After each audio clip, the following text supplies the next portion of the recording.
Godzilla's Monsterpiece Theater is coming out from IDW. I wrote it, drew it, colored it, lettered it, and it should be in stores in October. So it's being solicited currently. Super excited for that. Thanks. It's like my most exciting thing coming out. So it's gonna be a Godzilla. Godzilla Halloween, I guess. Yeah. It'll be 3 issues, 40 pages each, and coming out. So yeah, got the plugs out of the way. But a lot of stuff's happened since the last episode. Yesterday I was at Kennywood, and it started flooding. We had that torrential downpour, and you're leaving through that little tunnel, little exit, and then the security guards and the police were coming down, and they're like, "You gotta turn back." They were saying, "Everybody, you gotta turn back. You gotta turn back."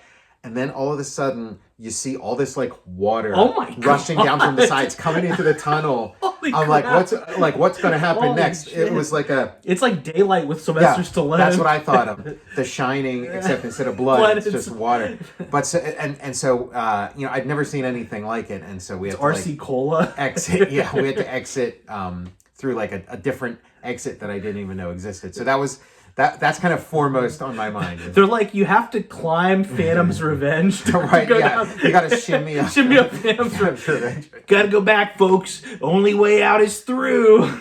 Yeah, and when they were kind of telling you, oh, you got to go back, I'm like, what are these guys talking about? And then you see this a tidal wave coming in. I'm like, all right, Barney Fife. And then I'm like, make gangway. And then you see me come floating back up the tunnel. In a previous episode, in our Viva Knievel episode, we were talking about the Evel Knievel toy, and I was talking about how I got one recently and how great it is, how much I loved it, and how it was, when Evel Knievel had his fall from grace, he, the toy, they had to sort of scrap the toy. The toy, kind of went off the market, and I thought, it's such this great mechanism. Why didn't they just, stick Batman on it? Oh yeah, or Captain America or Spider-Man or something, because it's such a great mechanism. And somebody in the comments, I saw that, mentioned, I don't remember who it was, so just shout yourself out in the comments. But he said that there was that Ideal Toys did continue that toy, and they kind of developed it further, and so they had to jettison Evel Knievel, but then they created a thing called Team America. And Team America I was aware of as a comic book, but I didn't realize it was a toy tie-in. I just assumed it was some Captain America spin-off or something. I didn't know it as a toy or comic. The only Team America I know is the Team America World Police. I'm assuming they wanted to call themselves that. They wanted to call that movie Team America, and then found out that there already was a Team America, so they had to add World Police to it.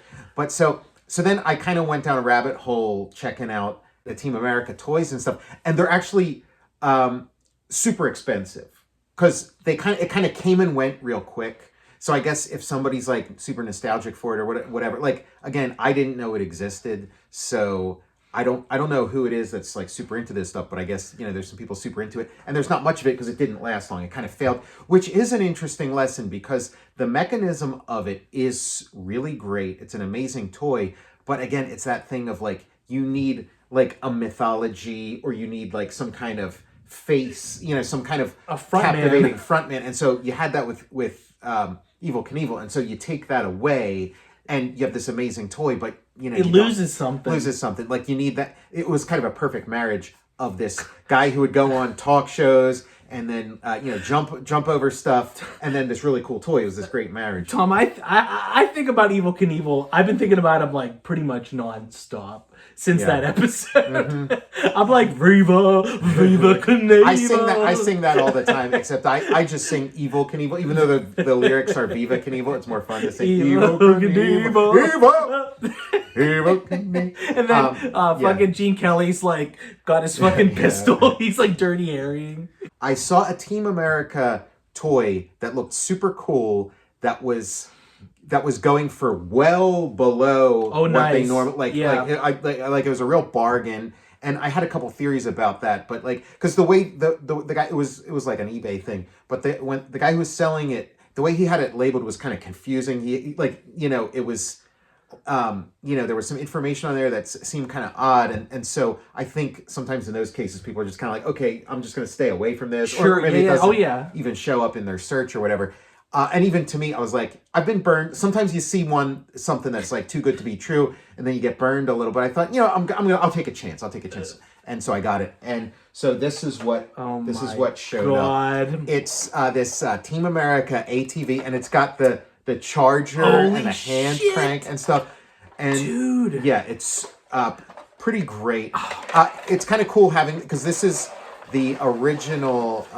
Hold the phone. Yeah, tell me. Hold the phone. On your mind? My cousins are on the Total Recall show here. They're older. They had cool toys. You kind of got to play with them. They 100% had this as well. I had to check. I was like, I remember this guy, and he had no helmet on, and then I looked down, and this is a helmet on this character, and I was like, I fucking have held the Team. I didn't know it was Team America. Team America, isn't it like a nice heft? Oh, too? What a heft! So it's got the same. My God! Now the Team America stuff typically had its own hand crank.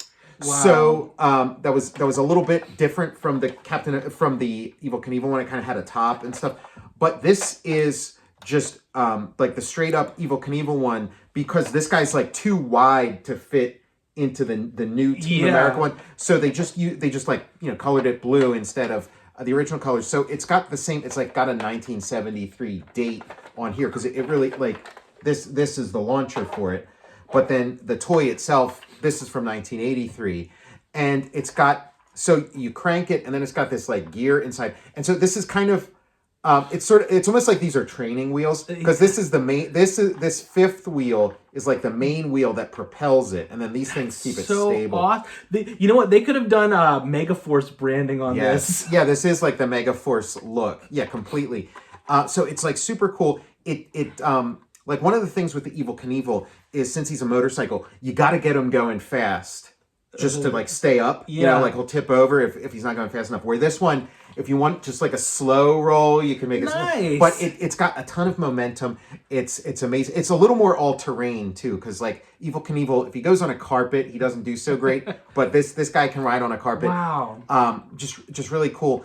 And then if you dude, like I would be playing with this like I'd just be like running around. Well, yeah, you can like you can rev it up. You can like rev it up just by hand, and it's kind of like.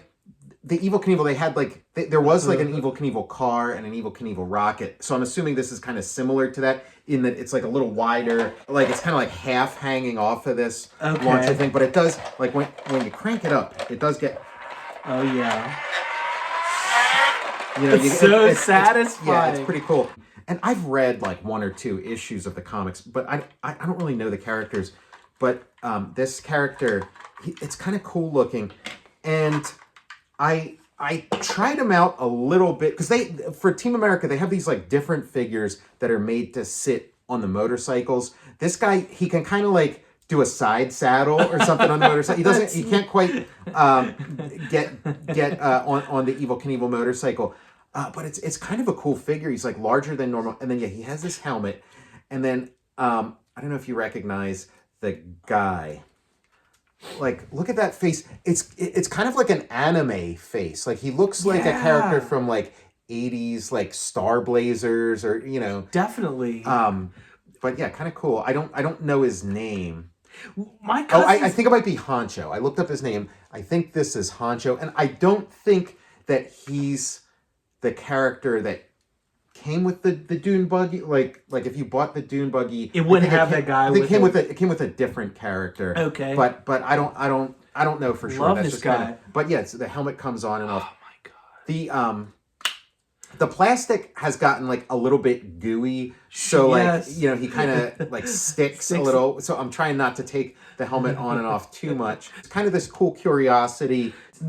This kind of figure was around, and I didn't know what it was part of. I could see that being kind of vexing too, because I'd be the same way. I'd be like, okay, what is this guy exactly? He looks like he could be part of Evel Knievel's team or something, the red, white, and blue. But yeah, the only indicator is this like Team America sticker. And they must have lost his helmet, because he didn't have a helmet. Now that's why when I looked, I was like, okay, if it comes off, I've seen this guy. We got a package from... Oh, that's from Mark. Yeah, from Mark Jackson. Yeah. But it's the Magnum P.I. He did a Magnum P.I. comic before. This is like his second Magnum P.I. comic. And I think that first Magnum P.I. was like the first thing of his that I'd read. I have a little quote on the back too. Hell yeah. But yeah, like this is kind of like if there's like a comic that's made for the Total Recall show, it's like like a Magnum P.I. continuing the story of Magnum P.I. It really is pretty cool.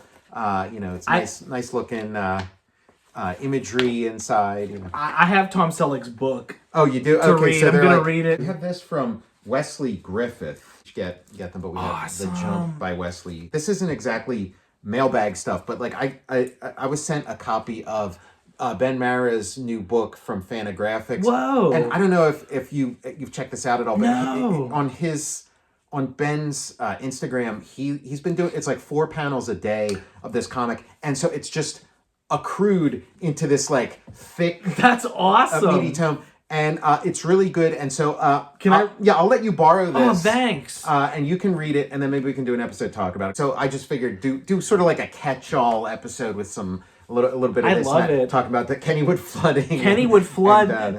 I'm glad to, that's like the scene. Yeah, like in Daylight, Stallone's character's name's Kit Latura. Okay.